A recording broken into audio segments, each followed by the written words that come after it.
disposed at a person deposit $10,000 in a saving account at a bank yielding 11% per year with interest compound annually.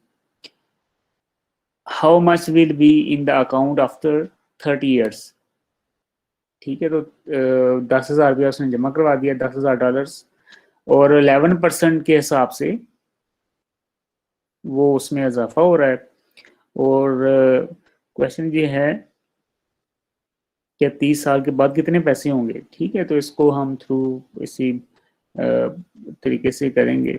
हमारे पास जो methods हमने study किए हैं, तो sequences के to solve this problem let P and denote the amount in the account after 10 years because the amount in the account after n years equals the amount in the account after n minus 1 years plus interest for the nth year।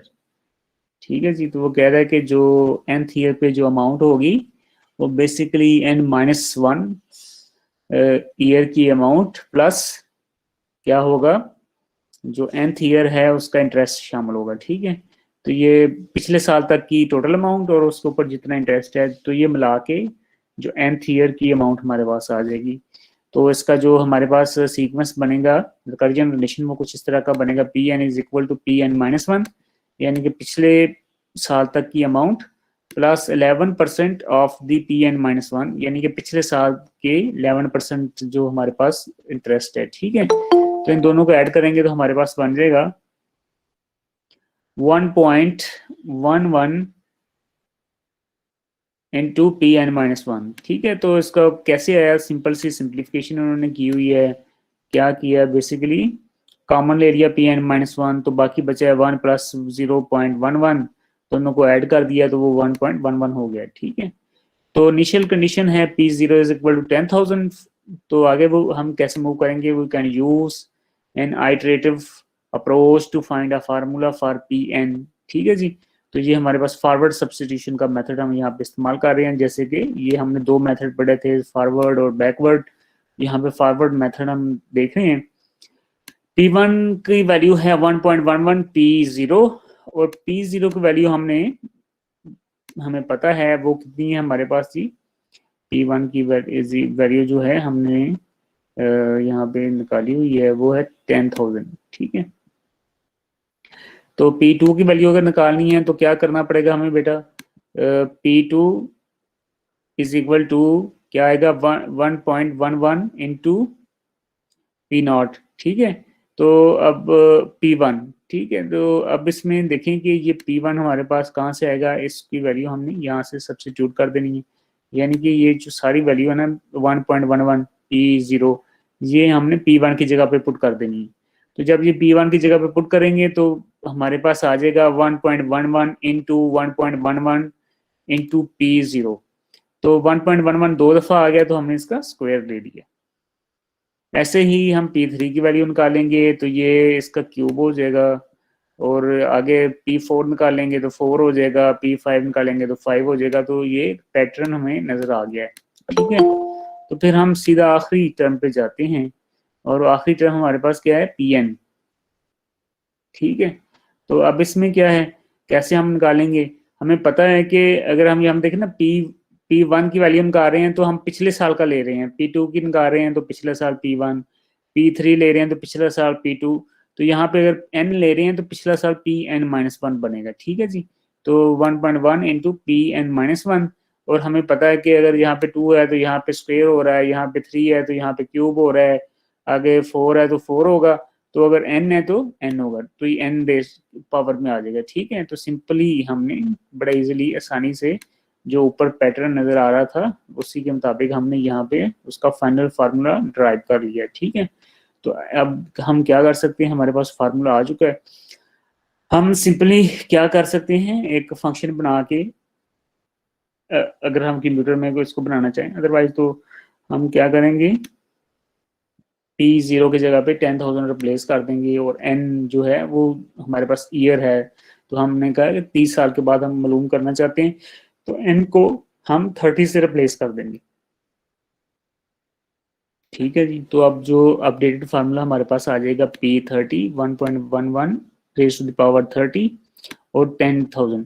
तो जब हम इसको solve करेंगे बेटा तो हमारे पास ये final answer आ जाएगा। ठीक है, तो 30 साल के बाद जो हमने रकम जमा करवाई थी 10,000, वो 228,922.97 हो जाएगी। ठीक है, तो ये इसको हमने रिकर्जन रिलेशन की फॉर्म में इसको सॉल्व किया। उसके बाद बेटा हमारे पास ये कुछ रूल्स हैं। ये रूल्स बेसिकली बताते हैं कि हमने अगर हमारे पास कोई सीक्वेंस आ जाए और उसका हमने फार्मूला बनाना हो, ठीक है, उसको सॉल्व करना हो तो कैसे करेंगे, कैसे कैसे सोचना चाहिए, क्या देखना चाहिए, उस सीक्वेंस में हमने क्या तलाश करना है जो कि आगे जाके हमें आसानी पैदा करे। तो ये क्वेश्चंस हैं, जब आपके साथ सामने कोई सीक्वेंस है तो आपने ये क्वेश्चन पूछने हैं अपने आप से कि are there runs of same value, that is does the same value occurs many time in the row। तो क्या सेम वैल्यू, क्या जो हमारे पास पैटर्न आ रहा है उसमें सेम वैल्यू बार बार रिपीट हो रही है। ठीक है जी, तो बाद का लेट्स सपोज हमारे पास 2 2 2, ठीक है, तो ये देखिए आप सेम वैल्यू रिपीट हो रही है सीक्वेंस के अंदर, ये आपने चीज को नोट करना है। और terms obtained from previous terms by adding the same amount or an amount that depends upon the position in the sequence। कि जो अगली टर्म्स हैं उसमें पिछली में कुछ कांस्टेंट अमाउंट हो रही है, जैसे 1 2 3 4। तो ये देखें सीक्वेंस में अगर हम एक एक जमा करते जा रहे हैं, पिछली वैल्यू में एक जमा करें तो अगली वैल्यू आ जाती है, पिछली वैल्यू में एक जमा करें तो अगली वैल्यू आ जाती है। क्या सीक्वेंस इस तरह का बन रहा है? वो अगला क्वेश्चन है, are terms obtained from previous terms by multiplying by a particular amount. तो क्या पिछली में कोई पर्टिकुलर अमाउंट ऐड कर रहे हैं? फर्ज करें हमारे पास पहली वैल्यू है 1, तो उसको हम 2 से मल्टीप्लाई करें तो 2 हो जाएगा, फिर इसको 2 से मल्टीप्लाई करें 4 हो जाएगा, फिर इसको मल्टीप्लाई करें 8 हो जाएगा, फिर इसको मल्टीप्लाई 2 से करें 16 हो जाएगा, फिर 32 हो जाएगा, फिर 64 हो जाएगा। तो ये देखें इसमें हम क्या कर रहे हैं, पिछली वैल्यू को 2 से मल्टीप्लाई करते जा रहे हैं, तो ये सीक्वेंस हमारे पास बिल्ड हो गया। इस तरह की चीज़ें आपने आइडेंटिफाई करनी है। Are terms obtained by combining previous terms in a certain way। तो क्या पिछली जो टर्म्स हैं वो कुछ खास तरीके से ऐड करके हम ले सकते हैं। ठीक है, जैसे हमारे पास फिबोनाची सीरीज है तो उसकी पहली वैल्यू 0 है, दूसरी 1 है, उसके बाद हम जो पिछली 2 वैल्यू उसको ऐड करके अगली लेंगे, तो ये 2 वैल्यूज हैं तो उसको ऐड करेंगे तो अगली आ जाएगी, फिर इन 2 को ऐड करेंगे तो अगली आ जाएगी, फिर इन 2 को ऐड करेंगे तो अगली आ जाएगी, फिर इन 2 को ऐड करेंगे तो अगली आ जाएगी, इन 2 को ऐड करेंगे तो अगली आ जाएगी। ठीक है, तो क्या इस तरह का कोई सीक्वेंस है? Are there cycles among the terms? क्या कुछ साइकिल्स चल रहे हैं? साइकिल कैसे चल सकते हैं? जैसे 1 2 3, फिर 1 2 3, फिर 1 2 3। ठीक है, तो ये सीक्वेंस जो आपको नजर आ रहा है ये एक साइकिल की फॉर्म में है, 1 2 3 जाते हैं, फिर 1 2 3, फिर 1 2 3। ठीक है, तो जब भी हमारे पास सीक्वेंस आएगा तो ये क्वेश्चन हमने करके आइडेंटिफाई करना है कि हमारा सीक्वेंस बेसिकली क्या पैटर्न फॉलो कर रहे हैं। बेसिकली हमने इन पैटर्न्स को ढूंढने की कोशिश करनी है। ठीक है, जब हमें पैटर्न का अंदाजा हो जाएगा तो फिर हमारे लिए बड़ा आसान हो जाता है कि हम उसको सॉल्व कर लें, उसको सॉल्व करने में बड़ी आसानी हो जाती है। ये कुछ एग्जांपल्स हैं, ये आप देख लीजिएगा आगे। अच्छा, ये कुछ जेनेरिक से पैटर्न्स हैं, ये भी आप देख लीजिएगा। उसके बाद बेटा हम स्टार्ट करते हैं आज का last topic which is summations. तो समेशन क्या है? Now consider we consider the addition of the terms of sequence. ठीक है, तो हम जो सीक्वेंस है उनकी जो टर्म्स हैं उनको ऐड करना चाहते हैं। For this we introduce summation notation. We begin with by describing notation use to express the sum of the terms. ठीक है, तो हमारे पास एक सीक्वेंस है जो कि m से स्टार्ट हो रहा है, फिर उसमें m+1 दूसरी टर्म है, फिर m+2 तीसरी है, फिर m+3 चौथी टर्म है, फिर एंड सो ऑन, और फिर an आखिरी टर्म है। ठीक है, तो हमने इसको क्या करना है? ऐड करना है। तो ऐड करने के लिए ये हमारे पास ये सिग्मा नोटेशन इस्तेमाल होती है सम के लिए। ठीक है जी, तो इसकी ये जो वैल्यूज हैं ये इंडेक्सेशन है, इंडेक्स बता रही हैं कि इंडेक्स ऑफ द समेशन कि कहाँ से कहाँ तक हमने ऐड करना है। तो j एक वेरिएबल है तो उसकी वैल्यू m है, तो यानी कि हमने m से स्टार्ट करना है और n तक जाना है। ये इनिशियल वैल्यू है, ये एंडिंग वैल्यू है, और a ऑफ j वो हमारे पास टर्म है। तो ये j की वैल्यू जहाँ पे ये जो इंडेक्स के साथ साथ चेंज होती रहेगी, जैसे इंडेक्स m है तो यहाँ पे भी m होगा, अगर इंडेक्स यहाँ पे हमारे पास क्या है, अगर इंडेक्स यहाँ पे m+1 है तो ये भी m+1 हो जाएगा, अगर इंडेक्स m+2 है तो ये भी हो जाएगा अप टू n। ठीक है, तो ये एक तरीकाकार है, समेशन की फॉर्म है।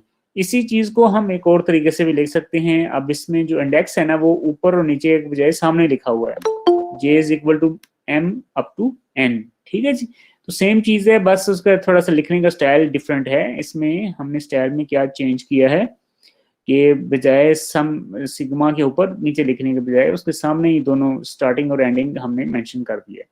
ठीक है, इसके अलावा एक तीसरा स्टाइल है कि ऊपर नीचे लिखने के बजाय एक ही लाइन में हम उसकी बाउंड्रीज बता देते हैं कि m less than equal to j less than equal to n।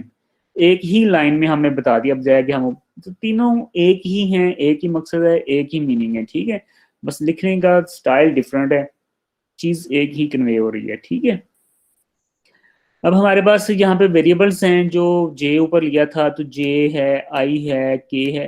तो ये वेरिएबल का नाम जो है ना, ये भी हमारी अपनी चॉइस है, हम कोई भी नाम रख सकते हैं, तो इससे कोई फर्क नहीं पड़ेगा। j रख लें तो यहाँ पे भी j हो जाएगा, ठीक है। i रखें तो यहाँ पे भी a के साथ i हो जाएगा, यहाँ पे सबस्क्रिप्ट जो है वो k हो जाएगा। ठीक है, तो वो कोई इसमें प्रॉब्लम वाली बात नहीं कि क्यों रखा है हमने, कोई भी रख सकते हैं अपनी आसानी के लिए। ठीक है, अब use summation notation to express the sum of the first 100 terms of sequence aj where aj is equal to 1 over j for 1 2 3। ठीक है, तो 1 2 3 अप टू 100 तक जाएगा। ठीक है, तो हमने क्या करना है, पहले 100 नंबरों को ऐड करना है, तो उसको हम 1 और उसका फार्मूला हमारे पास क्या है जो अभी हमें दिया गया है इक्वेशन, वो A J is equal to 1 over j। ठीक है, तो अगर हमने इसको एक समेशन फॉर्म में लिखना है तो ऐसे लिखेंगे कि j 1 से स्टार्ट हो रहा है, 100 तक जा रहा है और 1 over j। ठीक है, तो ये बेसिकली क्या होगा, बेसिकली ये इस तरह का बनेगा 1 over j, तो j 1 है पहली दफा तो ये 1 over 1 हो जाएगा। ठीक है, ये हो जाएगा बेटा हमारे पास पहली टर्म 1 over 1 हो जाएगी, प्लस दूसरी टर्म हमारे पास हो जाएगी 1 over 2, तीसरी टर्म हमारे पास हो जाएगी 1 over 3 प्लस 1 over 4। ठीक है, तो ये 5 6 7 8 9 10 चलता जाएगा, फिर डॉट्स आ जाएंगे, फिर प्लस आएगा, और फिर मैं आखिरी टर्म लिख देता हूँ विच इज 1 over 100।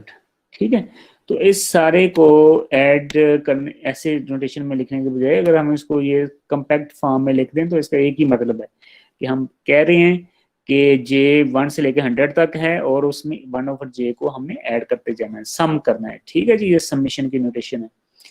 ठीक हो गया बेटा, तो अब इसमें एक एग्जांपल आप देख लें, हमारे पास एक समेशन है, j 1 to 5 है और j स्क्वायर है। ठीक है, तो इसको 1 to 5 यानी कि j की वैल्यू 1 से 5 तक आइटरेट करेगी और i स्क्वायर होती जाएगी। ठीक है, j स्क्वायर होती जाएगी, तो j पहली दफा आएगा तो 1 है तो उसका स्क्वायर हो जाएगा, फिर j2 है उसका स्क्वायर, फिर j3 है उसका स्क्वायर, 4 का स्क्वायर, 5 का स्क्वायर। ठीक है, तो इस तरीके से ये देखें 1 से 5 तक हमारे पास आ गया।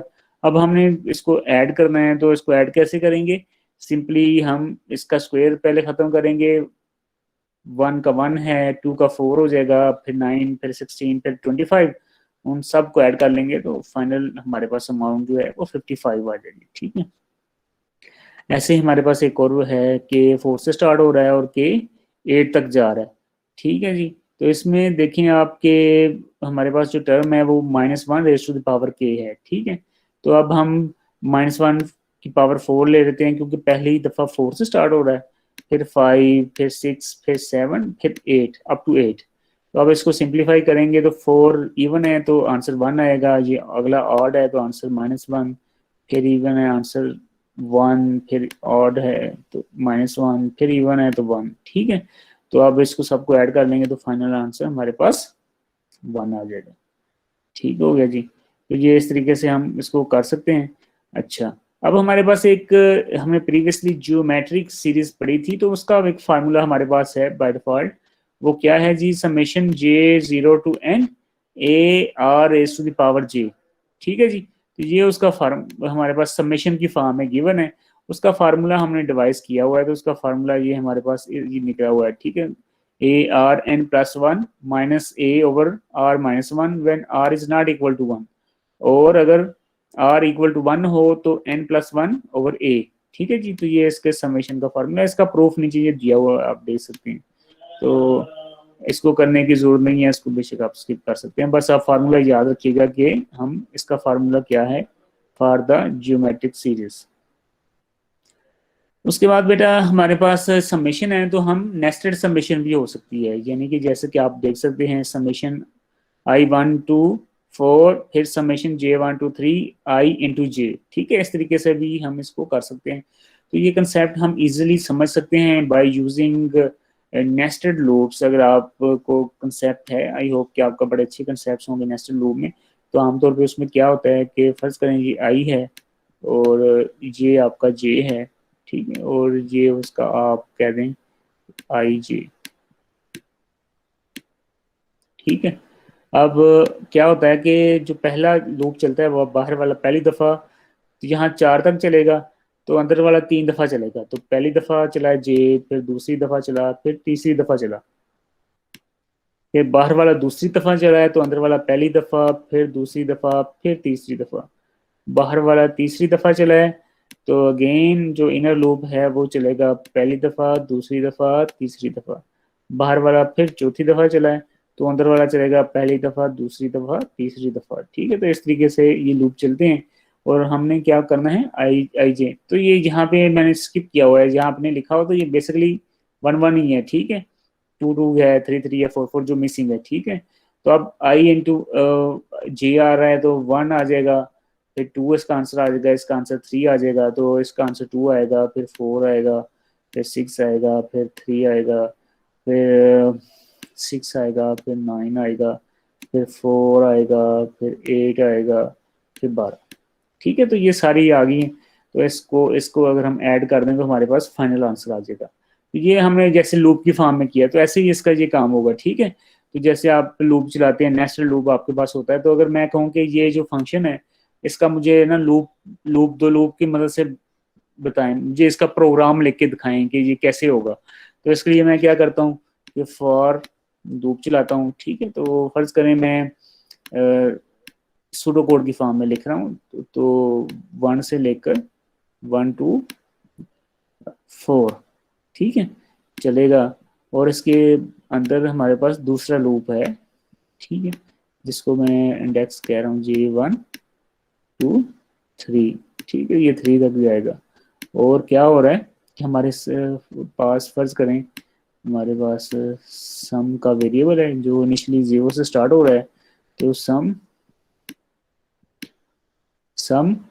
Plus I multiply by J, ठीक है। जो दोनों की वैल्यूज होंगी वो मल्टीप्लाई हो जाएंगी और सम में ऐड हो जाएंगी। तो ये देखें बेटा इस तरीके से हमने ये जो काम हमने यहाँ पे किया है, ये डबल लूप नेस्टेड लूप की मदद से हमने ये कंसेप्ट को सॉल्व किया है, ठीक है। तो जो भी इसका फिर आंसर आएगा फाइनल, वो सम जो भी सम वेरिएबल में जो वैल्यू होगी वो उसका आंसर होगा, ठीक है। तो यहाँ पे इसको उन्होंने क्या किया है, पहले इनर को सॉल्व किया फिर आउटर को। तो इनर को सॉल्व करने के लिए उसने पहले इसको सॉल्व किया है। उसने कहा कि J1 to 3 मूव हो रहा है आई जे, तो जहां जहां पे जे है तो उसको 1 2 3 उसने रिप्लेस कर दिया। तो देखें आई यहाँ पे भी 1 आ रहा है, ठीक है, यहाँ पे 1 है आई के साथ, लेकिन वो चूंकि उसका लगाने का कोई फायदा नहीं है इसलिए उसको स्किप किया हुआ है। तो 1 आई प्लस 2 आई प्लस 3 आई, ठीक है। फिर इसको सॉल्व किया है तो हमारे पास उसने इसको ऐड कर लिया तो वो 6 आई हो गया। और फिर जब इसको सॉल्व किया तो आई की जगह पे फिर पहली दफ़ा 1 होगा, फिर 2, फिर 3, फिर 4। तो जब उसका सीक्वेंस बनाया तो वो इस तरह का आ जाएगा और फाइनल आंसर हमारे पास कुछ इस तरह का आ जाएगा, ठीक है जी। तो इस तरीके से हम नेस्टेड सबमिशन का काम भी कर सकते हैं।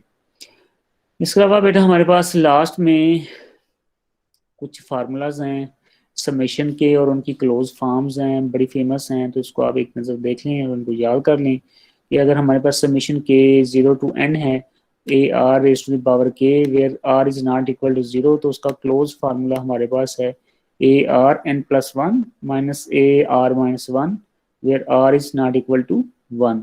सिमिलरली अगर के 1 to n है और के के ऊपर हमें समेशन करनी है तो उसका फार्मूला बड़ा famous n into N plus 1/2 है। उसके बाद हमारे पास अगर हमने के क्यूब की समेशन करनी है, के स्क्वायर की करनी है, तो ये आ जाएगा n into N plus 1 into N two N plus one over six, और अगर क्यूब की करनी है तो N square into N plus one square over four. ठीक है, और ये हमारे पास कुछ इन्फिनिट हैं, इन्फिनिटी तक जा रहे हैं, तो उसके फार्मूलाज हमारे पास हैं one over one minus X और one over one minus X square. ठीक है जी, तो ये हमारे पास कुछ बेसिक फेमस फार्मूलाज हैं जो मेंशन हैं, तो उनको आप एक नज़र देख लीजिएगा। ठीक है, तो इसके साथ ही हमारा जो चैप्टर है, जो सेक्शन भी ख़त्म हुआ, और ये जो चैप्टर हमने स्टडी करना था वो भी हमने डिस्कस कर लिया है। अब इसमें एक्सरसाइज में आ जाएं, कुछ पहले क्वेश्चन मैंने आपको बताए हुए हैं, और कुछ क्वेश्चंस हैं। ये क्वेश्चन नंबर 23 है। तो ये जो हमने पहले अभी इंटरेस्ट वाला क्वेश्चन देखा था, तो उसी तरह का एक क्वेश्चन है। तो आपने क्या करना है, पहले तो इसका रेफरेंस क्रिएट करना है, रेफरेंस बनाना है, फिर उसको आपने इम्प्लीमेंट करना है। तो एक आप फंक्शन बनाएंगे, तो इसकी स्टेटमेंट को एक दफ़ा पढ़ लेते हैं। Find a reference relation of for the balance B K. ठीक है, तो वो आपने रेफरेंस रिलेशन बनाना है एक बी के, एक बैलेंस आपकी जो है बी के फाउंड आपने फाइंड करना है। और at the end of the के months on a loan of 5,000 at a rate of 7% if a payment of $100 is made each month। कि आपने क्या किया, $5,000 का कर्जा लिया है और आप 7% इंटरेस्ट दे रहे हैं उसके ऊपर मंथली। ठीक है, आपने क्या किया, $5,000 कर्जा लिया और 7% आप क्या कर रहे हैं बेटा, उसके ऊपर मंथली आप टैक्स दे रहे हैं। ठीक है, और सॉरी 7% इंटरेस्ट दे रहे हैं उसके ऊपर। ठीक है, और आप क्या करते हैं, आपका जो पेमेंट का प्लान है आप ये है कि आप हर महीने जो है ना $100 वापस कर रहे हैं। ठीक है, 5,000 आपने कर्जा लिया हुआ है, 7 इंटरेस्ट दे रहे हैं और हर महीने $100 वापस कर रहे हैं। तो आफ्टर सम मंथ्स आप कहते हैं कि बैंक के पास आप जाते हैं, आप कहते हैं कि बताओ यार अभी कितना कर्जा मेरा रह गया है। ठीक है, मेरे आप फर्ज करें 10 12 15 महीनों के बाद आप कहते हैं कि बताओ यार मेरा कितना कर्जा वापस रह गया जो मैंने अभी देना है। तो आपने वो ही फाइंड करना है। ठीक है जी, तो आपने जब इसको के मंथ हम कह रहे हैं कि आप कुछ 15-20 महीनों के बाद, के मंथ कितने महीनों के बाद आप कहते हैं कि आपका कितना कर्जा बाकी रह गया। ठीक है, अब आपने क्या करना है, इसका सीक्वेंस बनाना है, जैसे आपने ऊपर एग्जांपल में मैंने आपको बताया, इसका कर्जन रिलेशन बनाना है। और उसके बाद आपने क्या करना है, इसको किसी भी अपनी मनपसंद प्रोग्रामिंग लैंग्वेज में आपने इसको इम्प्लीमेंट करना है। जावा है, सी शार्प है, सी प्लस प्लस है, सी है, कोई भी लैंग्वेज जो आपको अच्छी लगती है और जिसमें आप काम कर सकते हैं, उसमें आपने इसको इम्प्लीमेंट करना है। एक सिंपल सा फंक्शन बनाएं, उसमें आप 3 वैल्यूज पास करें। एक तो इनिशियल अमाउंट, जैसे यहाँ पे 5,000 है तो आप उसको बताएं कि इतना हम कर्जा था लिया शुरू में, उसके ऊपर इंटरेस्ट रेट बताएं कि कितना इंटरेस्ट रेट है, और उसके बाद फिर कितने महीनों बाद बताएं कि कितने पैसे बाकी बचे हैं। तो अब उसमें उसने यहाँ पे देखिए थोड़ा सा हिंट भी आपको दिया हुआ है, इसको आप देख सकते हैं। तो ये इसको 0.07 को उसने 12 से डिवाइड किया हुआ है। तो इससे क्या होगा कि आप 12 से डिवाइड करने से आपकी क्या है, मंथली हमारे पास आ जाएगी। ठीक है, कि मंथली उसका कितना हमारे पास 7% इंटरेस्ट रेट है अगर ईयरली की बेसिस के ऊपर, तो फिर मंथली कितना हो जाएगा। ठीक है जी, तो ये उससे थोड़ा सा आपको हिंट के थ्रू उसने बताया हुआ है। तो ये असाइनमेंट आपको मैं गूगल क्लास पे पोस्ट कर देता हूँ आज, तो उसको आपने सबमिट करवाना है। ठीक है जी, तो आपने क्या करना है, उसको पेपर पे सॉल्व करें, उसको उसको स्कैन करें और वापस उधर ही जमा करवा दें पीडीएफ बना के उसकी। ठीक है, और अपना नेम क्लास वगैरह क्लियरली मेंशन कर जी सर सर इसके अंदर प्रोग्रामिंग के थ्रू करना है या फिर पेपर वर्क पे करना है? हाँ, प्रोग्रामिंग पे फिर चेक करके देख लें ना उसको। आप पहले उसको प्रोग्राम बना के देख के रन करके देख लें, अगर तो वो सही आपका आंसर कर रहा है तो फिर आप उसको, आपने क्या करना है, फिर आपने उसको पेपर पे हैंड रिटन आपने उसको लिखना है और फिर उसकी तस्वीर लेके मुझे भेजनी है। ठीक है, सर प्रोग्राम बनाना है या फिर आपके तरीके वाला करना है जो एग्जाम्पल पे लिखा हुआ था? पहले एग्जाम्पल से करें फिर उसके बाद उसका प्रोग्राम बनाएं, दोनों उसका रेफरेंस रिलेशन बनाएं ना, उसका बताएं कि ये उसका ये इस तरह का फार्मूला बनेगा। पहले इसका फार्मूला निकालें फिर उसको इम्प्लीमेंट करें। ज़ाहिर फार्मूला निकालेंगे तो इम्प्लीमेंट करेंगे ना, वैसे तो नहीं आप कर सकते। यस सर, ठीक ठीक है, हो गया सर। तो उसके अलावा बाकी आपने क्या करना है, बाकी क्वेश्चन ये जो स्टार वाले क्वेश्चन दो स्किप कर दें बेशक आप। और आपने कहाँ तक करने हैं, आपने 33 तक क्वेश्चंस करने हैं, ठीक है। इसमें एक क्वेश्चन है 17। तो ये 17 वही क्वेश्चन है जो एग्जाम्पल 10 में आपने किया था, फॉरवर्ड और बैकवर्ड सब्स्टिट्यूशन। तो ये मेथड है, इसको आप बैकवर्ड, जो हमारी सोल्यूशन मैनुअल है ना उसके अंदर बैकवर्ड के थ्रू ये सारा किया गया है, ठीक है। तो आपने इसको राम राम से करना है, बेशक एक दफ़ा ऊपर से देख के करें, फिर दूसरी दफ़ा उसको जुबानी करने की कोशिश करें, और अगर हो सके तो आप दोस्त दो तीन मिल के बैठ के इसको करें, ठीक है। तो बहुत इजी है, इंटरेस्टिंग है, बस थोड़ा सा फोकस करने की आपकी जरूरत होगी, आप थोड़ा सा इसको गौर कर लें कि यार ये कैसे हो रहा है। तो जस्ट एक पैटर्न है, तो पैटर्न पिक करना अगर आपको आ जाएगा तो आपके लिए बड़ा आसान होगा, आप बड़े इजीली कर लेंगे। तो इतनी ज्यादा एग्जांपल्स हैं ये ए से लेकर एच तक। तो अगर इसको आप समझ के सबको कर लें तो आप कोई भी फिर इस तरीके से किसी भी का क्लोज फार्मूला निकाल सकते हैं, ठीक है। तो आई होप कि आप इसको कर लेंगे। ठीक हो गया बेटा।